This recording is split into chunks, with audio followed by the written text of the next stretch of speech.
Grabe ang ano, grabe ang suporta ni Bato kay Escudero na ito uli ang maging Senate President. Ha? Alam niyo kung bakit mga kabunyog? Ay, grabe ang ano niya. Nga, alam ni Bato na palabas na ang warrant of arrest niya galing sa ICC. At si Escudero ang makakatulong sa kanya. Paano siya matutulungan ni Escudero? Eh, di ba sinabi na ni Bato na kung lalabas ang warrant of arrest sa kanya, hihingi siya ng tulong sa Senado na proteksyonan siya ng kanyang mga kasamahan sa Senado. Parang gagawin niyang ano eh. Doon siya magtatago sa Senado. Ang sabi naman ni Escudero, nagsabi na si Escudero noon pa na sa PNP at kung sino mang mag-i-enforce ng warrant of arrest kay Bato, huwag papasok sa Senado para doon pusasan ang kanilang kasamahan. Yun. Kaya, kumbaga, nag-assure na si Escudero na hanggat nasa loob ng premises ng Senado si Bato, hindi nila ito papayagang maaresto. Yan. Kaya magtatago si Bato sa Senado eh. Tama ka, Kabunyog Eliezer Enriquez. Kasi kapag hindi si Escudero ang naging Senate President, hindi nila kakampi. Pag hindi kakampi ni Bato ang Senate President, delikado.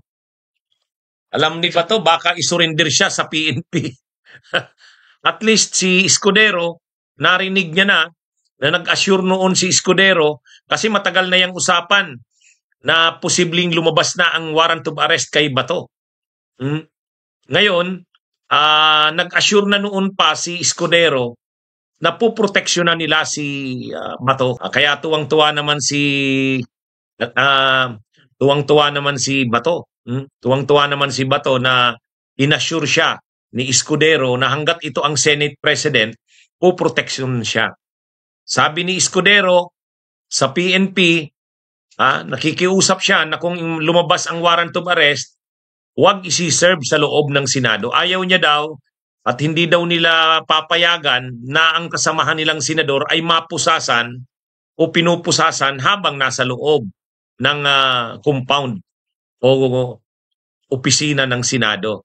Kaya si Bato ngayon, sa Senate President, hindi kakalas yan kay Cheese. Todo suporta yan kay Cheese Escudero. Kasi, yan lang yung yan yung nag-assure sa kanya. Yan yung nag-assure sa kanya na susuportahan siya o proteksyonan siya.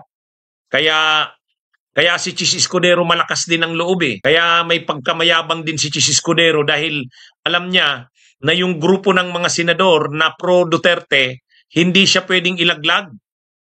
Unang-una, siya lang yung si Escudero, yung garapal na nagmamaniubra na madismiss ang impeachment ni Sara. Pangalawa, si Bato, makakaasa siya na kapag si Cheese Escudero ang presidente, ang Senate President, hindi siya nito isusurrender. Kaya lang rin ito, magiging hamon din ito kay PNP Chief General Torre. Kasi hindi naman pwede na hindi maisurrender yan si Bato sa ICC. Kung naaresto niya nga, napasurrender niya si Kibuloy, napasurrender niya rin si Duterte, walang nagawa. Dating presidente na yan. Dapat itong si Bato, pag lumabas ang warrant of arrest, maaresto niya rin ito.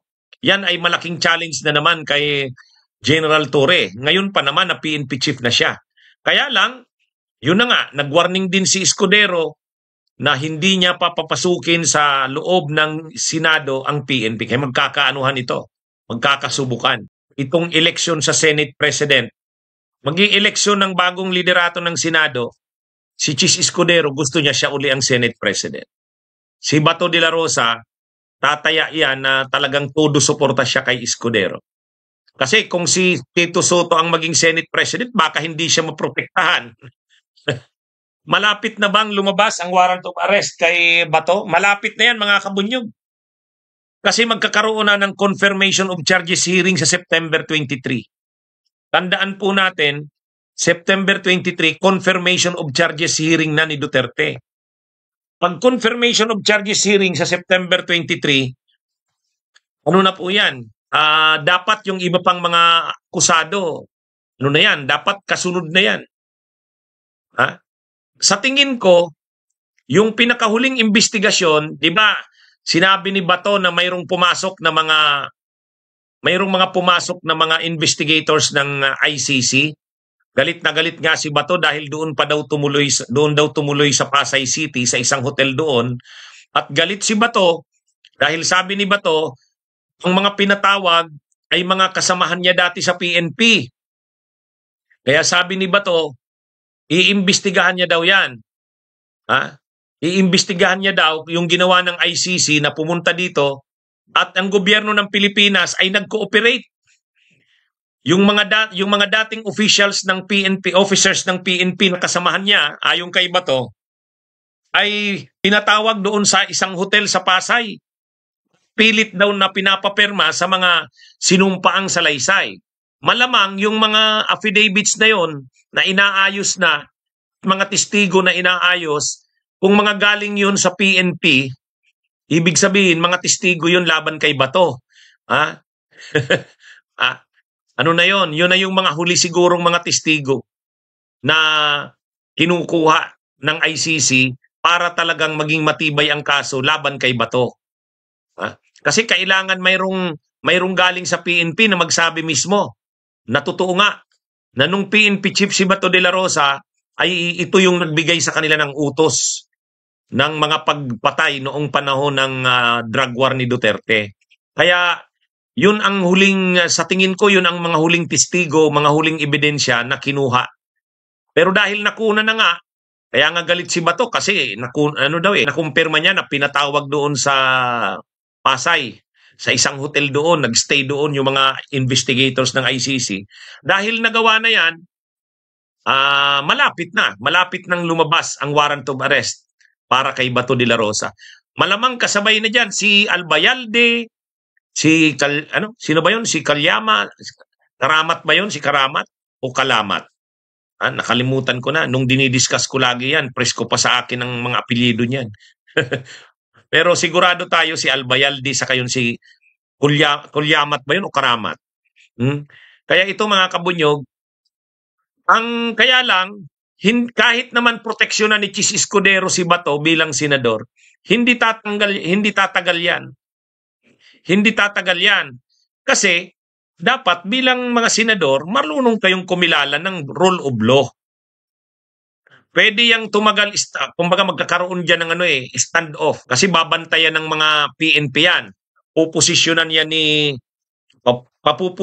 yan ni Torre sa labas mismo ng Senado.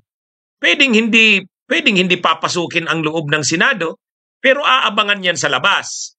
Kaya lang, hanggang kailan si Bato makikipagmatigasan yan? At hanggang kailan naman ang si Escudero kayang proteksyonan si Bato habang nagtatago sa loob ng Senado. Kaya sa totoo, napamura tuloy si Riri. Sa totoo lang, itong si Escudero, itong mga darating na araw, ito talaga yung magiging tagapagtanggol ng mga Duterte at ng tao ni Duterte. Una, dito sa impeachment, siya ang nagliligtas kay Sara. Pagdating naman sa warrant of arrest ni Bato, puproteksyonan yan si Bato. Kaya itong si Chis Escudero, hindi talaga dapat ito maging Senate President. Hindi magiging maganda Ang Senado magiging kublihan ng mga Duterte. Sa impeachment, kukontrolin ng mga tao ni Duterte ang Senado sa pamamagitan ni Escudero.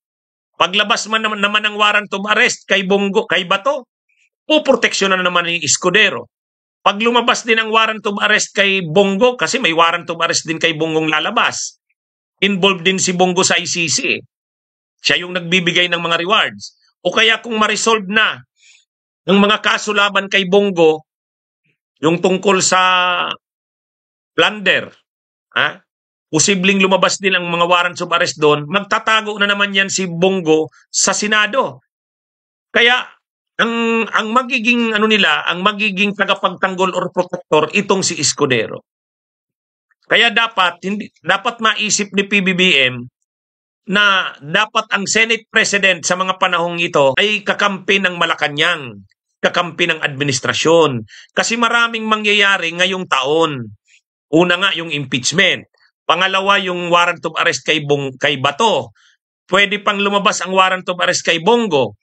Pag lumabas yung warrant of arrest na yan, magtatago yung mga senador na yan sa loob ng Senado. Ngayon, kung ang Senate President ay magiging konsentidor ng pagtatago ni Bato at ni Bongo kapag lumabas ang mga warrant of arrest, ay hindi maganda sa Senado yan. Kaya dapat, ang Senate President talaga, dapat kakampi ng Malacanang, kakampi ng administrasyon. Hindi ito si Chis Escudero ang dapat na maging Senate President. Ngayon, grabe ang suporta ng mga pro-Duterte senators kay Escudero. Ang daming nakataya ng suporta nila kay Chis. Yung impeachment, yung protection ni Bato, at yung posibleng protection ni Bongo pag lumabas na rin ang warrant of arrest. Marami ito. At saka yung mga investigasyon na isasagawa, gagamitin ng mga pro-Duterte ang Senado na platform nila. Kasi yung Kamara hindi nila kontrolado. Ngayon yung Senado, kontrolado nila. Kaya si Marcoleta magsasagawa yan ng mga investigasyon. Si Bato magsasagawa ng investigasyon. Si Bato sinasabi niya na, mag-iimbestiga siya tungkol sa ICC. Yung ginawa daw ng ICC na investigasyon, sabi ni Bato, papatawag niya yung mga officials na pinatawag ng ICC. Si Marcoleta, ang target daw yata ni Marcoleta, Blue Ribbon. Pag hinawakan ni Marcoleta ang Blue Ribbon, iimbestigahan ng komite na yan ni Marcoleta ang mga tao ng administrasyon ni PBBM. Kaya ito, kumbaga dapat maisip talaga ng Malacanang na wag nilang hayaan na si Escudero ang maging Senate President. Kasi pag si Escudero nga ang Senate President, gagamitin ng mga Duterte senators, yung mga pro-Duterte senators, gagamitin nila ang Senado para sa kanila. Yan mga kabunyog, mga kabayan. Okay, so yan po mga kabunyog ang ating kape, kwentuhan. Magandang araw sa inyong lahat. Bunyog, bunyog, halikan na kasama ka. Bunyog, kapag buklod ay may pag-asa. Luzon, Visayas, Mindanao, isa ang pananaw. Sa bagong Pilipinas ang bunyog isisigaw. Bunyog.